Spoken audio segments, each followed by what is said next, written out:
लिखा जा रहा था, तो आरएसएस ने कहा कि एक अछूत के द्वारा लिखे गए संविधान को हम नहीं मानेंगे।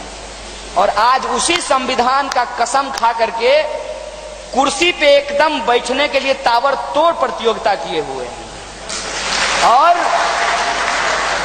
संविधान को नहीं मानेंगे। मनुस्मृति इस देश का संविधान है, ये आरएसएस का कहना है। और 1947 के बाद जब बाबा साहब भीमराव अंबेडकर ने कहा कि हमको हिंदू धर्म के अंदर जो जात पात है उसको खत्म करना है, उसको नस्ते नाबूद करना है, और उसको खत्म करने के लिए, उसको नस्ते नाबूद करने के लिए ये जरूरी है कि हम मनुस्मृति को जलाएंगे। और जब मनुस्मृति को जलाया गया तो ये संघी लोग, उस समय बीजेपी पैदा नहीं हुआ था, इनका पप्पा है वो, तो संघी लोग जो है, संघी लोग बाबा साहब भीमराव अंबेडकर का पुतला जला रहा था। और आज 2017 में माननीय प्रधानमंत्री जी उड़न खटोला से गए थे बाबा साहब को पुष्पांजलि अर्पित करने के लिए। बहुत बढ़िया बात है। अंबेडकर को जलाने से लेकर के अंबेडकर का मूर्ति लगाने वाले जब तक मनुस्मृति नहीं जलाओगे तब तक नहीं मानेंगे कि तुमको इस देश के संविधान में भरोसा है। चलो छोड़ देते हैं मनुस्मृति को। कौन पूछ रहा है आजकल मनुस्मृति को? आजकल आरएसएस भी मनुस्मृति की बात नहीं कर रही है। तो देश के संविधान की बात कर लेते हैं। और देश का संविधान क्या कहता है? देश का संविधान कहता है कि भारत की सीमा रहने वाले सभी जाति, धर्म, संप्रदाय, भाषा, बोली, रंग के लोग, सभी लिंग के लोग इस देश के नागरिक हैं।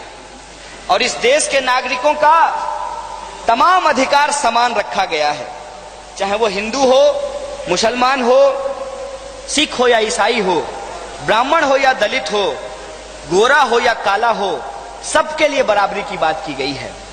जब सबके लिए बराबरी की बात की गई है तो उस बराबरी का हक जब हम मांगते हैं, जब हम कहते हैं कि हमको मनुवाद से आजादी चाहिए, हमको जातिवाद से आजादी चाहिए, जो धार्मिक उन्माद है, जो सांप्रदायिकता है, हमको उससे आजादी चाहिए, समाज के अंदर जो गरीबी, लूट और भूख है उससे हमको आजादी चाहिए। और हर एक इंसान को, चाहे वो अमीर हो या गरीब हो, महिला हो या पुरुष हो, ब्राह्मण हो या दलित हो, हिंदू हो या मुसलमान हो, सबको आत्मसम्मान से जीने का हक है। हमको इस आत्मसम्मान की आजादी चाहिए। तो इस बात से आपको पेट में दर्द क्यों होता है? इनको पेट में दर्द इसलिए होता है क्योंकि इनको संविधान में भरोसा नहीं है। इसीलिए ये कहते हैं कि हमको हिंदू राष्ट्र बनाना है। भाई, इस देश को तुम इतना हल्का मत समझो। जब तुम अंग्रेजों की चापलूसी कर रहे थे, जासूसी कर रहे थे, तब भी तुम्हारे खाकी चड्डी के भीतर जो भगवा रंग है उसको हमने देख लिया था। और आज भी देशभक्ति के नाम पर, राष्ट्रभक्ति के नाम पर तुम्हारा बगल बच्चा ध्रुव सक्सेना और उसके बच्चे पाकिस्तान की जासूसी कर रहे हैं, उसको हमने देख लिया है। तुम हमको